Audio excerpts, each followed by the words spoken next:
Laura's away today. She's speaking, I understand, at Boone Methodist Church, the mother church. So appreciate the opportunity to fill in and share with you this morning. It's Transfiguration Sunday. So all three of the synoptic gospels, Matthew, Mark, and Luke, all record a version of the Transfiguration where Jesus takes his inner circle of disciples up onto this high mountain. We don't know exactly which one, but they have this experience up there. I'll be sharing from how Mark does the account with us. Mark 9, I'm going to start with the first verse and add a couple of verses to what Laura has put in the bulletin. Listening for the voice of God. And he said to them, I tell you the truth, some who are standing here will not taste death before they see the kingdom of God come with power. After 6 days, Jesus took Peter, James, and John with him and led them up a high mountain where they were all alone. There, he was transfigured before them. His clothes became dazzling white, whiter than anyone in the world could bleach them. And there appeared before them Elijah and Moses, who were talking with Jesus. Peter said to Jesus, Rabbi, it is good for us to be here. Let us put up 3 shelters, one for you, one for Moses, and one for Elijah. He didn't know what to say. They were so frightened. Then a cloud appeared and enveloped them, and a voice came from the cloud.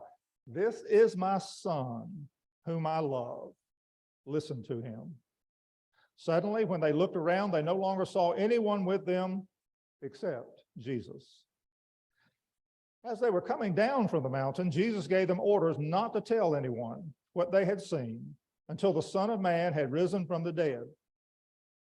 They kept the matter to themselves, discussing what rising from the dead meant. And they asked him, why do the teachers of the law say that Elijah must come first? Jesus replied, to be sure, Elijah does come first and restores all things. Why then is it written that the Son of Man must suffer much and be rejected? But I tell you, Elijah has come, and they have done to him everything they wished, just as is written about him. May God add a blessing to the reading, to the hearing, to the understanding of this, his holy word. So let me ask you, are there any fellow Trekkies in the congregation? I see one hand go up high. Nobody else is a Trekkie here? Yeah, okay. I'm probably not the biggest of Trekkie fans. Don't go to the conventions or anything like that, or dress up like a Vulcan or Data, but longtime fan of Star Trek. It came along the very first series, and I kept up with it very well, and also the Next Generation. Haven't paid a whole lot of attention to it, the newer series and all of that, but it came along at a perfect time for me, the late 60s, when I was about 10, 12 years old. Wow, what a perfect series for a young kid to think about. Adventure, mission, boldly going where no one has gone before. I think there was no man gone before they updated it with the Next Generation. And to explore brave new or strange new worlds, to seek out new civilizations, and man, they did. What an exciting storyline after storyline, coming up against these odd people. Well, sometimes people just stretching the imagination. Everything that went on. It was just a very exciting thing for me. And I was able to watch most of the time. I had to wheedle a little bit. I know you never did that with your parents. My mom always, when I would ask about watching Star Trek, it ain't real. I still hear her saying that, but she would have most of the time allow us to watch anyway in it. So, you had it all. You had humor, you had philosophy, You had religion, you had poetry, it all came into it. There was a little bit of sexual attraction in it from time to time. And oh yes, the drama. Always drama. What were you going to come up against? What were you going to see? What was going to be the next danger? How are you going to devise some kind of something to get out of this predicament? How are you going to keep the prime directive in all of this? It was exciting stuff. Much of the drama in this exploration took place on the starship itself, the Enterprise. And there were a few places where it was kind of concentrated. You might go down to the engineering room, and there was Scotty and then Geordie trying to give it all she got to put together the speed that they needed to get up to warp drive to keep the life support system going on, all kinds of predicaments and things that happened down there. Or you might go over to the bridge. Of course, that's where it all kind of took place. Communications, things going up on the screen to see what was going on out there. Devising tactics and strategies to try to overcome the latest danger that was out there. Sick bay. That was a place where you took some drama there as they try to fix people up, and unknown diseases and all kinds of things coming along there. The holograph deck, that was always an interesting place to go. But the place that I want to concentrate on today and think for a few minutes, and there is a little bit of method to this madness, maybe not a whole lot, but maybe a little bit, is the transporter room. The transporter room. That was always an interesting thing. If you didn't use the shuttlecraft, it was the point of entry with all that stuff out there, aliens and strange things, and when they would come in, and then you would go out. You know how the transporter worked, right? I don't know how to explain it. You know it. This molecular transformation that goes into sending people out there, and they rematerialize in the place that you hopefully wanted them to go, and then they come back hopefully in a million pieces, and then come back into one piece together, and the whole thing starts with energize, bring it back.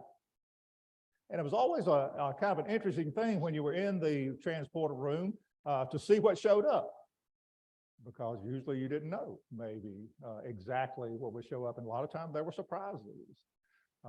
You were expecting one thing, and here comes this very odd, very bizarre, totally different from expectation that came along. Sometimes there was danger that came into the transporter room and entered into the Enterprise there. It could be something very, very outlandish there, something humorous in all of that.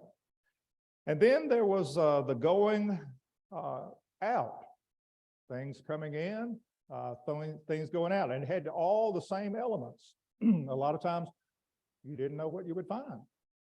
You sort of knew where you were going, maybe to this planet or over to this other starship, but what would you find when you got there? Where would you exactly show up if you hadn't been there before?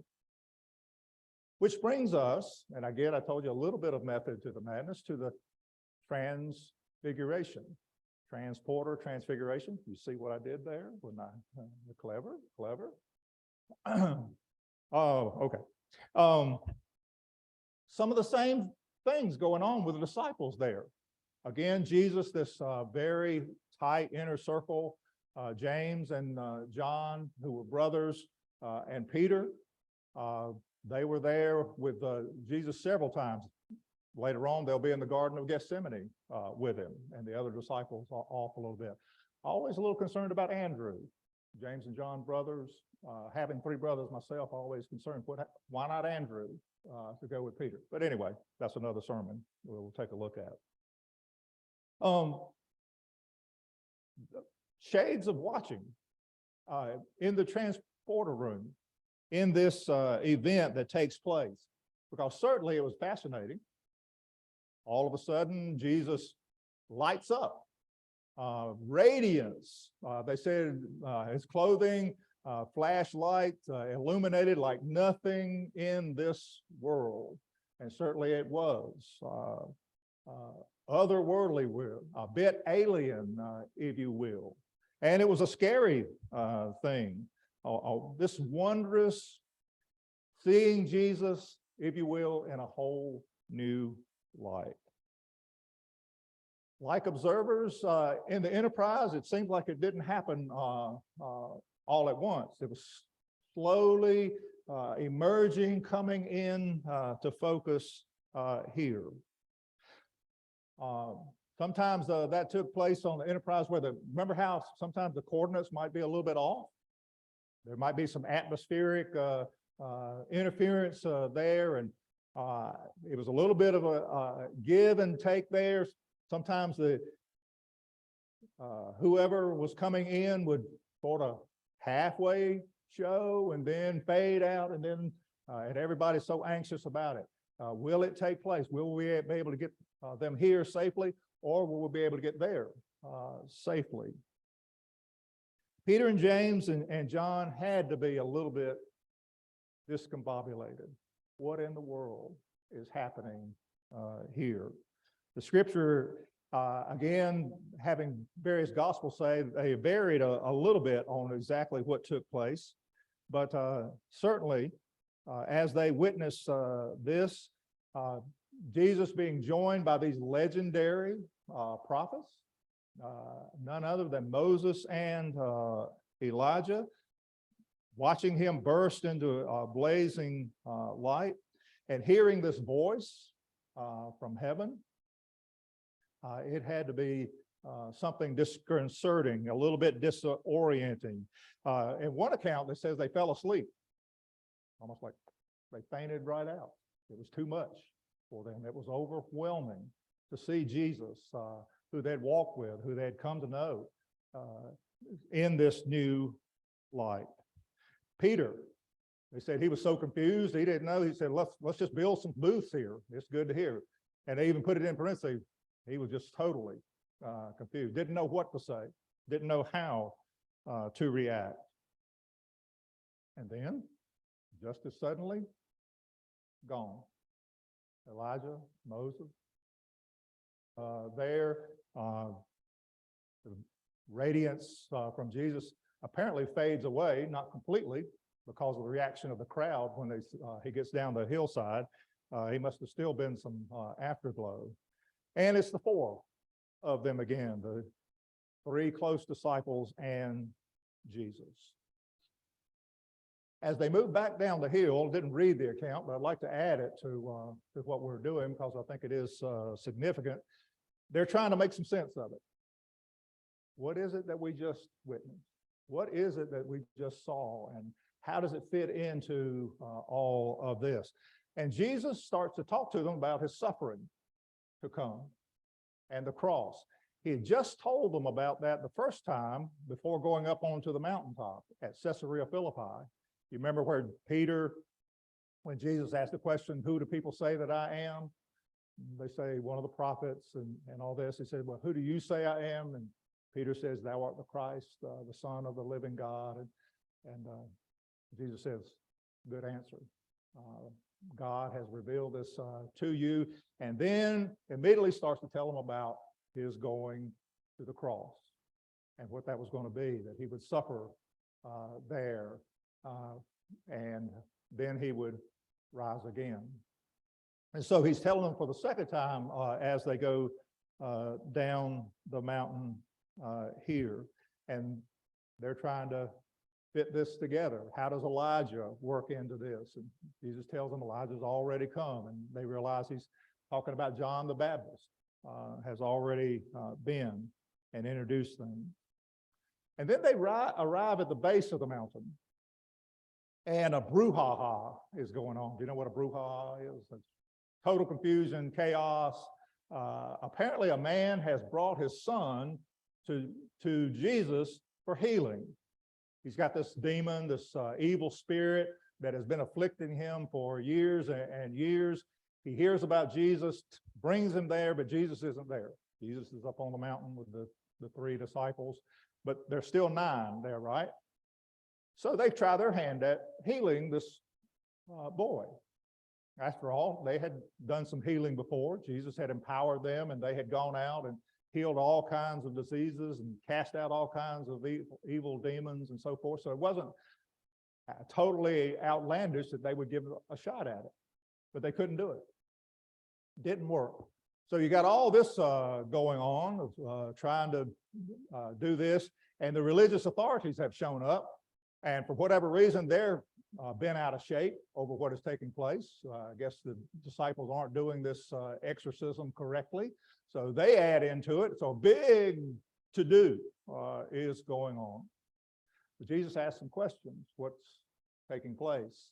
And the Father explains to him about what is taking place. How long has it been taking place? Ever since he was a small child. This demon has been tormenting him, throwing him into the fire, doing all kinds of things to inflict suffering upon him. And he asked him, he says, "Can you help?" And Jesus says, "All things are possible if you believe." All things are possible if you believe. And do you remember his response? He says, "I believe. Help my unbelief." It's a prayer that has been echoed by believers down through the years as we struggle with this whole thing of being human and suffering all around. I just had to think this morning as we commemorate 1 year of what's going on in Ukraine and the suffering there. They had an account on CBS Sunday morning this morning, watching and seeing some of the stuff that is going on. And, you know, we serve the Prince of Peace, and I want to believe that peace is possible. And I'm praying, help my unbelief, seeing the untold suffering, just incredible that's there. So this man, this anguished father who loves his child, has brought him to say, "Help my unbelief." And Jesus says, "Come out of him." And the evil spirit departs, but not without throwing the child to the ground. Cast him to the ground one last time to inflict the suffering. And he falls to the ground there, and the account says that for all purposes, it looked like he was dead. And Jesus reaches down and takes him by the hand, and the child rises to his feet. Shades of resurrection. One last piece on this. The next thing to happen is they go back to a house, and the disciples are asking, what's going on? Why could we not heal that boy? We've done some healing before. We had you gave us the authority. Why could we not help this poor child? And Jesus says, some things only come out through prayer and fasting. Sometimes all you can do is pray and believe. All things are possible for those who believe. And then they leave, and as they're going from that place, Jesus again starts to tell them about what's going to happen. He's going to go to the cross. There's going to be suffering. He's going to lay his life out there. He's going to give his life in service, and in this event that is to take place a third time, he's sharing with them, he is going to suffer and die on the cross. And the disciples choose that moment to have a debate within them about who's the greatest. He's talking to them about the cross. Who's going to be the greatest in the kingdom? You think it's going to be you? You think it's going to be me? Maybe we'll be 1 and 2 here. They're having this discussion. Of course, Jesus not supposed to hear it on the road. They get to the next place, and Jesus says, "What were you talking about back there?" "Oh, well, it wasn't the cross."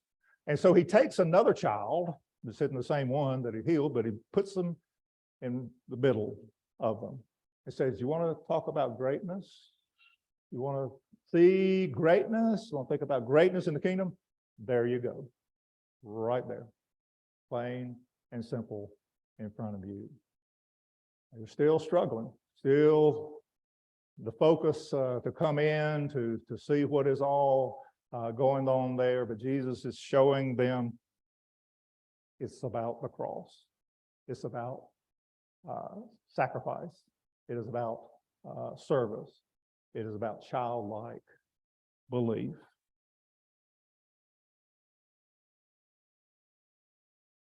Some things only come out by prayer and fasting. Lord, help our unbelief so that we might be able to live long and prosper forever.